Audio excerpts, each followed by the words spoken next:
अस्सलाम वालेकुम जी, साराना अर्ज़ कर रहा हूँ। सियासत की बहुत बातें हो जाती हैं, सियासत की बहुत लोग बातें करते हैं। हर बंदे को सियासत ही इस टाइम आई भी है और असम्बलियाँ इमरान तोड़ेंगे, नहीं तोड़ेंगे, तहरीक-ए-अदम-एतमाद आएगी, नहीं आएगी, क्या होगा, नए आर्मी चीफ क्या करेंगे। इन सारी खबरों में एक बड़ी दिलचस्प खबर मैंने आपसे शेयर कर ली और ये खबर दिलचस्प तो शायद है ही है, दिलचस्प भी है, लेकिन इस खबर के अंदर जो एक स्ट्रॉन्ग मैसेज है वो बड़ा इम्पोर्टेंट है और मैं चाहता हूँ कि मैं आपके साथ शेयर करूँ। जहाँ ये खबर में वो जो बात है वो एक स्ट्रॉन्ग मैसेज है, वहीं इस खबर के अंदर जो है, जो हमारे उमरा हैं, हमारे ताकतवर हलके हैं, हमारे जो पाकिस्तान की एलीट क्लास है, फिर हमारी ब्यूरोक्रेसी और सियासतदान और हमारे सारे ऑफिसर्स जो हैं, ये खबर जो मैं अब आपसे शेयर करने लगा हूँ, ये इनके मुँह पे एक थप्पड़ है अगर कोई महसूस करे। लेकिन उसके लिए ज़रूरी है कि थप्पड़ की शिद्दत उसी को महसूस होगी जो थोड़ा-सा एहसास रखता होगा। आपको पता है इंग्लैंड की टीम 17 साल बाद पाकिस्तान के दौरे पे आई है। 17 साल बाद इंग्लैंड की टीम पाकिस्तान का दौरा कर रही है और अ, टेस्ट खेलेगी। टेस्ट के लिए 17 साल बाद आई है। अब आ गई, जो भी है वो होना था, न्यूजीलैंड ने किया उसके बाद, लेकिन अल्लाह का शुक्र है कि हमारे ग्राउंड आबाद होने शुरू हो गए। ब्रेंडन मैकलम ने बतौर कोच आज गुफ्तगू की मीडिया से और उस गुफ्तगू में उसने कहा कि जो इस टूर की सारी आमदन है उसकी, वो पाकिस्तान के सैलाब ज़दगान के नाम करता है।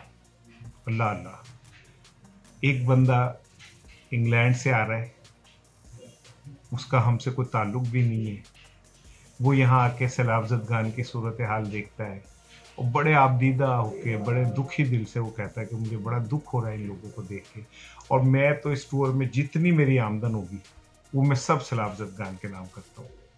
अब वो एक बंदा जो इतने 100 किलोमीटर मील टप के पाकिस्तान आया है, वो पाकिस्तान के सैलाब ज़दगान के लिए क्या कर रहा है। और हमारी ब्यूरोक्रेसी, हमारे उमरा, हमारे सियासतदान, हमारे एलीट क्लास, हमारे अशरफ, वो क्या कर रही है? क्या शहबाज शरीफ के पास, मरियम के पास, नवाज शरीफ के पास, आसिफ जरदारी के पास, पाकिस्तान के जो बड़े सरमायादार हैं, वो बहरिया टाउन वाला मलक रियाज के पास, मियां मंशा के पास, किसके पास पैसों की कमी है? चले इमरान खान के पास नहीं है तो इमरान खान के इर्द गिर्द जो लोग हैं उनके पास तो पैसे हैं, अगर चाहें तो इमरान कह सकते हैं। कितने लोगों ने आप तक पर्सनल अकाउंट से सैलाब ज़दगान के लिए इमदाद दी है? 1 टका नहीं दिया, 1 रुपया नहीं दिया। अंदाज़ा करें इस कौम की बेहिसी का। कुछ नहीं करते तो पार्लियामेंटेरियन कहते हैं हम 1 माह की तनख्वाह जो है वो सैलाब ज़दगान को देते हैं। तुम्हारे पास किस चीज़ की कमी है यार? कौन सी चीज़ ऐसी है जो तुम्हारे पास नहीं है और तुम पाकिस्तान का खाते हो और पाकिस्तान पे 1 रुपया खर्च न करना पसंद नहीं करते? जो ब्यूरोक्रेसी है, जिनके पास गाड़ियों की कोई तादाद नहीं गिन सकता, जिनके कमरे सेंट्रली एयर कंडीशन है, अरकान असेंबली, जिनके टीए डीए, बीमारियों के बिल, पता नहीं क्या क्या सरकार बर्दाश्त करती है। क्या वो इस कौम के लिए इतना नहीं कर सकते थे कि अपनी 1 माह की तनख्वाह दे देते? क्या पाकिस्तान के जो सरमायादार हैं, सरमायाकार हैं, जो अरबों खरबों रुपए कमाते हैं, क्या वो इतना नहीं कर सकते थे कि वो सैलाब ज़दगान की, हमें कितना शौक है, फ़ख्र है हमें भीख मांगने का।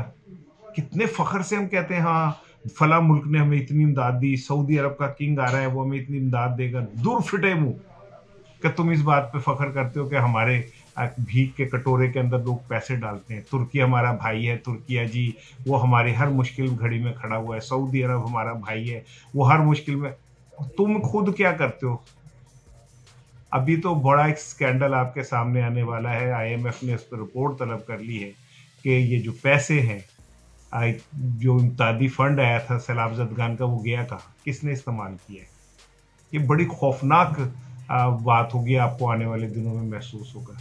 लेकिन अफसोस, ये उमरा, इनके बच्चे बाहर अरबों खरबों पति हो जाते हैं इसी मुल्क के निचोड़ के, नोच नोच के, और जब कौम को ज़रूरत होती है तो ये दूसरे लोगों से कहते हैं कि अल्लाह के नाम पे हमें भीख दो। और इससे ज़्यादा क्या होगा कि कौम भूखी मर रही है और मियां नवाज शरीफ साहब जो अपने आप को कौम के बहुत बड़े बड़े लीडर कहते हैं, अपनी बेटी के साथ यूरोप के टूर पे निकलेंगे।